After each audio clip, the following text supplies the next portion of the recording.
Senate summons security over alleged U.S. funding of terror group. 2 victims of Zamfara gunpowder explosion die from injuries at Teaching Hospital. Court rejects Anyanwu's plea to block INEC's action in PDP Leadership Dispute. On the foreign scene, UN issues alarm over surge in human rights abuses in Sudan. Good evening, welcome to Trust News Update. I am Chiamaka Mwafo.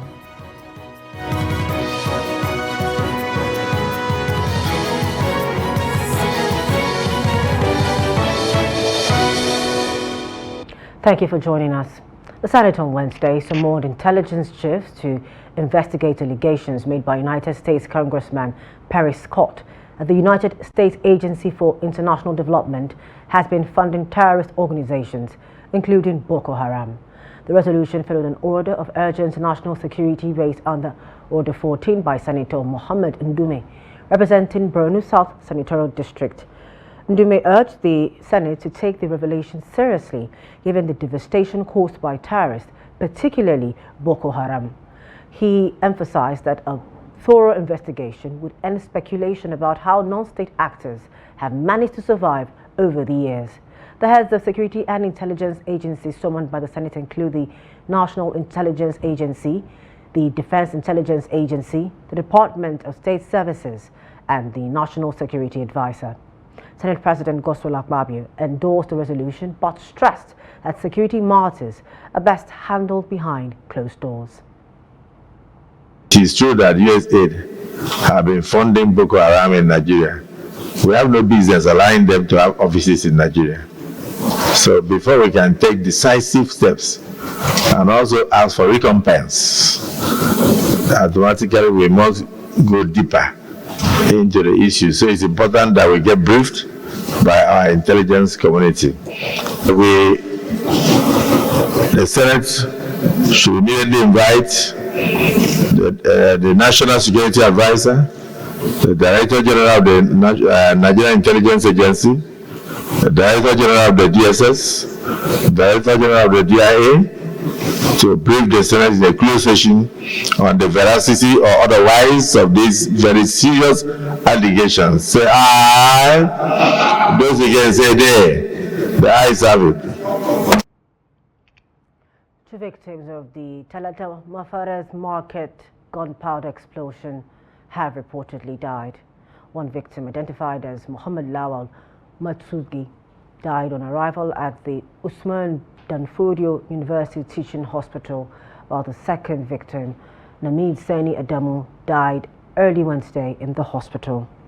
The other victims who sustained severe injuries are currently receiving medical attention in the hospital. In the meantime, the police and the Zamfara state government have not yet made an official statement, despite efforts to get them to confirm the incident and its cause. The Committee of Inquiry on the End Bad Governance protest established by Kano State Governor Abba Yusuf has confirmed that 10 people were killed and 11 billion naira worth of properties destroyed during the demonstration. The findings were presented during the 25th Kano State Executive Council meeting at Government House, where the committee's chairman, Justice Lawan Wada, retired, submitted the official report. Receiving the report, Governor Yusuf announced plans to issue a white paper to identify those responsible for sponsoring and executing the violent protest. In a statement by his spokesperson, Sanusi Baturi, the governor vowed to fully implement the committee's recommendations regarding the August 1, 2024 protest. Governor Yusuf emphasized that his administration allowed the committee's 6-month investigation to proceed independently without interference.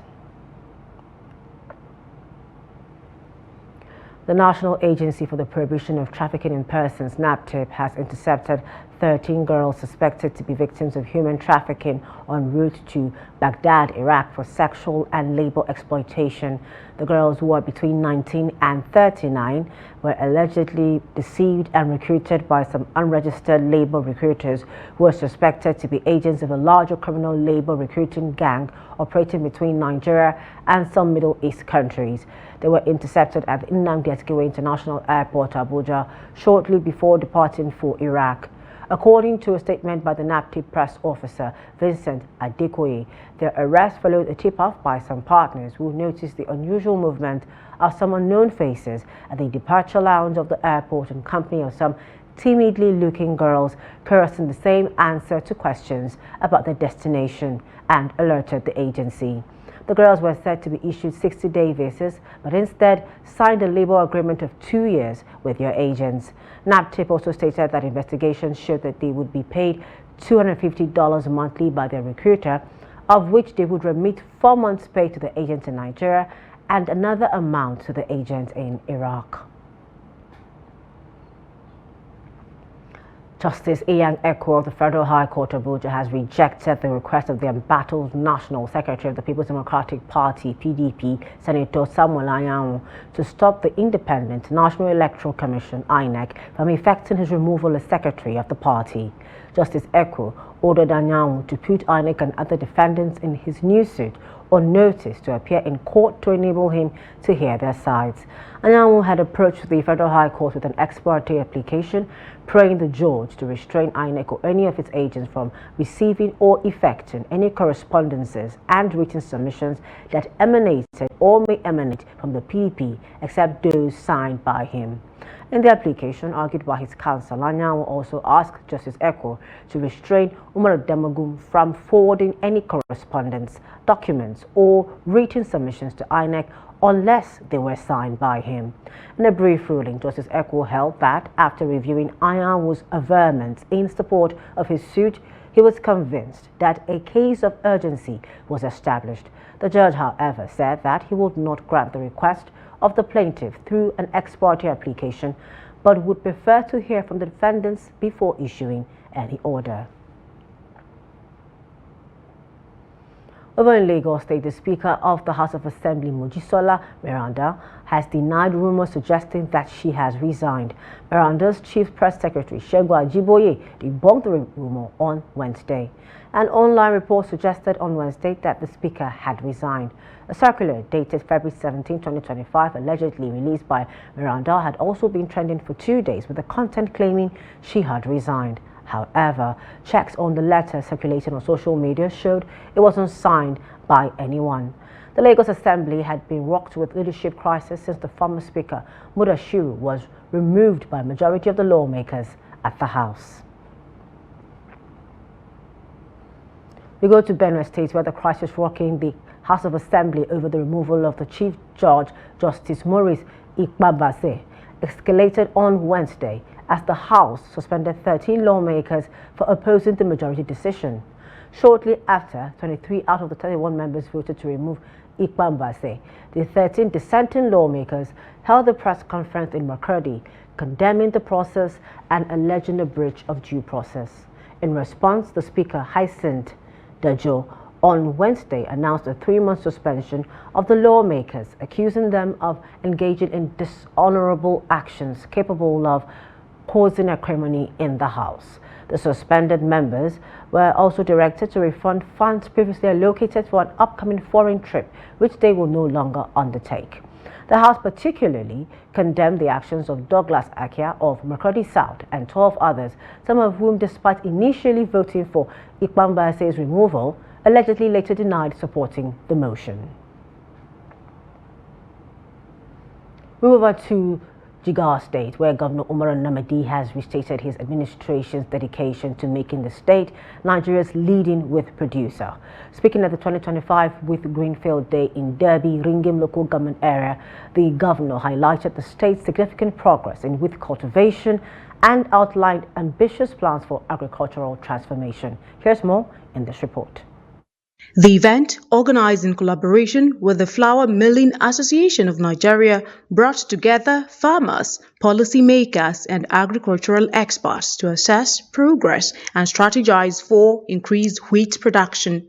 Governor Namadi emphasized Jigawa's vital role in supporting the federal government's goal of achieving wheat self-sufficiency by 2030.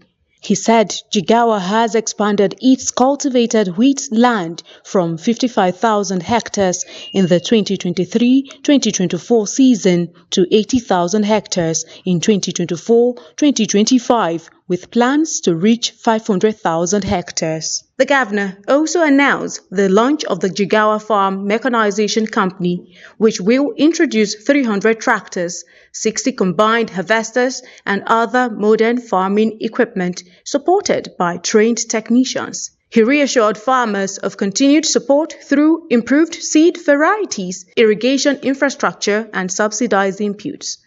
FMAN's collaboration in cultivating 10,000 hectares was also praised, reinforcing Jigawa's commitment to public-private partnerships. Jigawa has emerged as a leading producer of wheat in Nigeria. From the cultivation of 55,000 hectares in 2023-2024 crop season to an impressive 80,000 hectares in the 2024-2025, our growth is undeniable. This remarkable achievement underscores our commitment to agricultural development and our belief in the promise of this sector to achieve food security, transform our economy, and significantly promote inclusive economic growth, for which our teeming farmers will be major beneficiaries. We are delighted that Jigawa State is contributing between 10 to 15% of the national wheat demand, saving Nigeria over 90 billion naira in foreign exchange.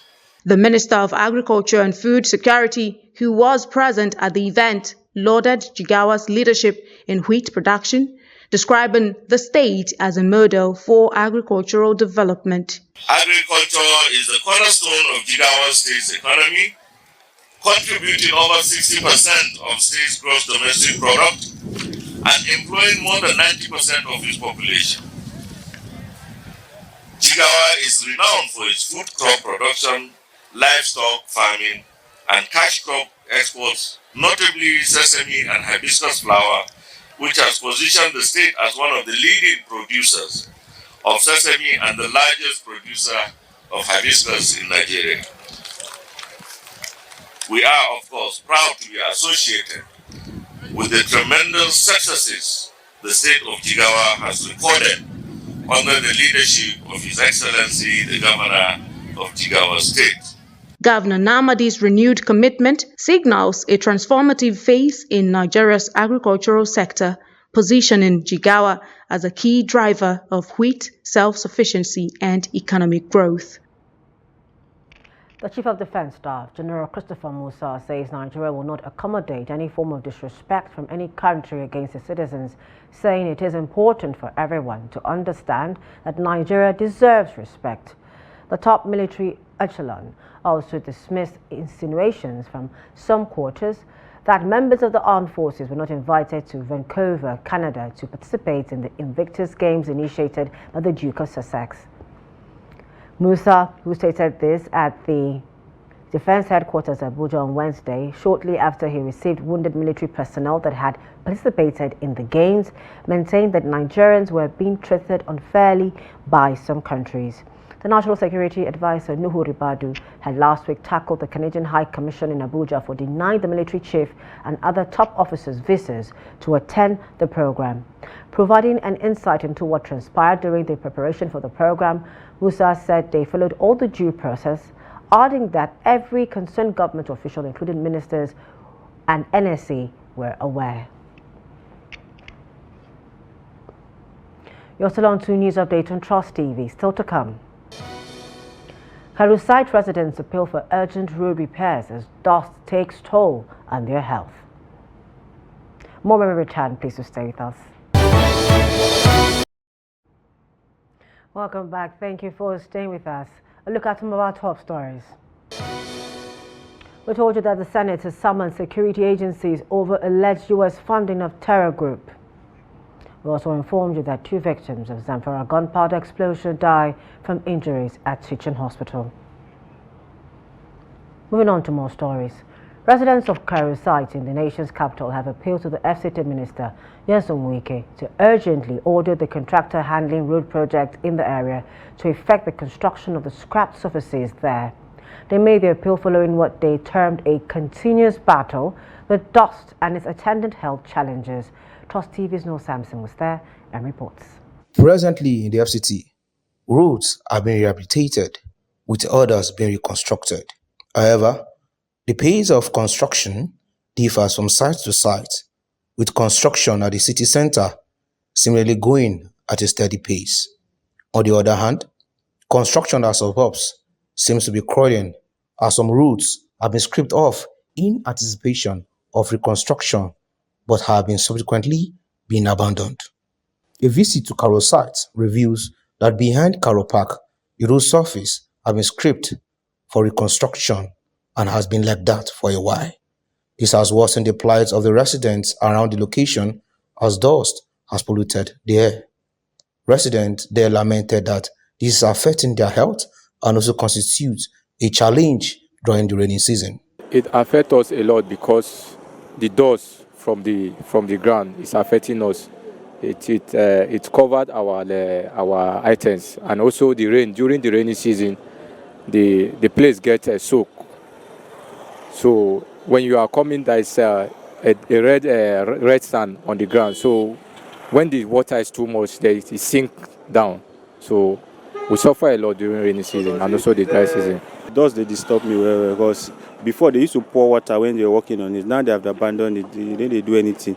So this dry season now, if all those tornado come like everybody they run for here because if they bring dust, and you know say dust, you know good for chest. Apart from that, if rain they fall like this, see where Okada, even police say they get access to their workplace. You know they easy like that. Get time when we say this park will not feel use them because that time we talk full this road. You know what I'm saying? I don't know why the thing takes so long because I think it don't pass 1 year now. Maybe they can help us clear this road a bit. Rainy season, I will see for a year, and so you will pour those even if you work yourself. So that I know season that's how we follow going. Everywhere don't do those. If you reach inside house now, you know if you keep television with all car on it. Everywhere does, they everywhere.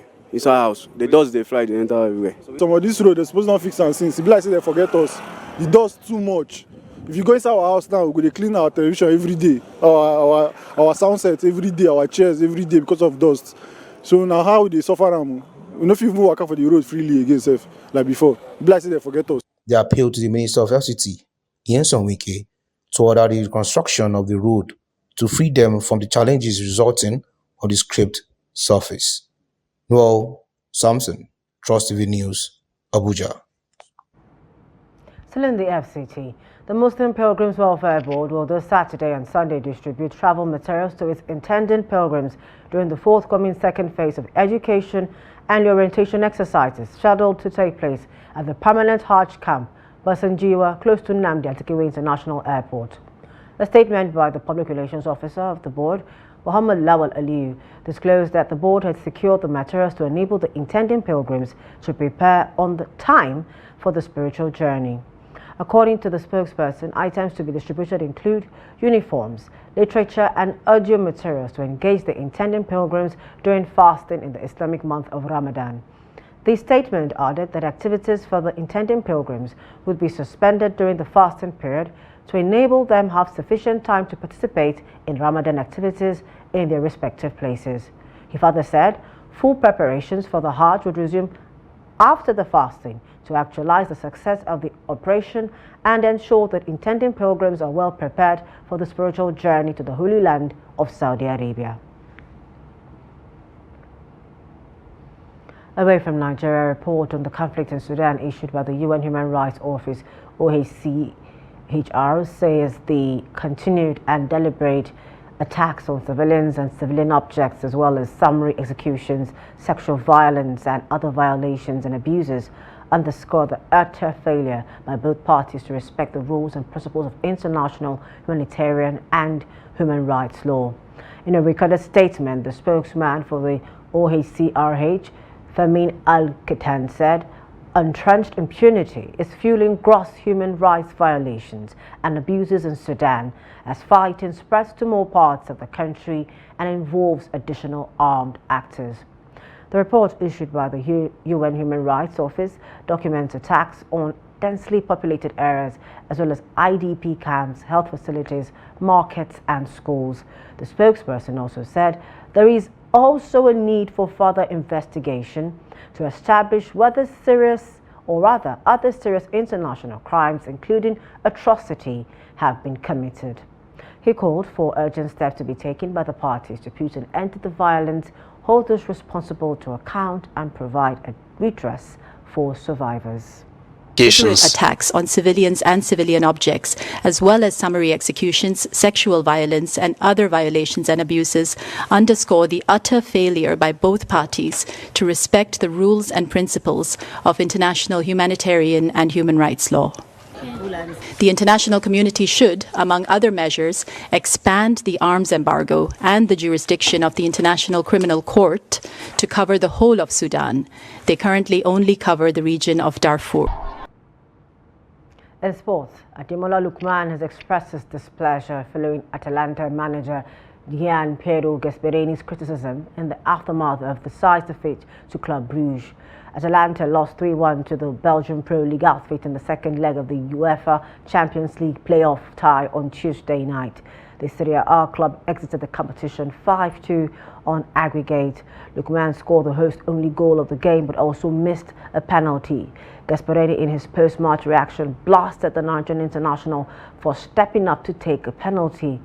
Ademola was quoted as saying, "Being singled out in the manner I have been not only hurts but feels deeply disrespectful, not least because of the immense hard work and commitment I have always put in each and every day to help bring success to this club and to the incredible fans of Bergamo." That concludes News Update this time. For more of our news, programs and documentaries, do follow us on our social media platforms and our YouTube live stream. I am Chiamaka Mwafo. Thank you for joining us at this time. Good evening.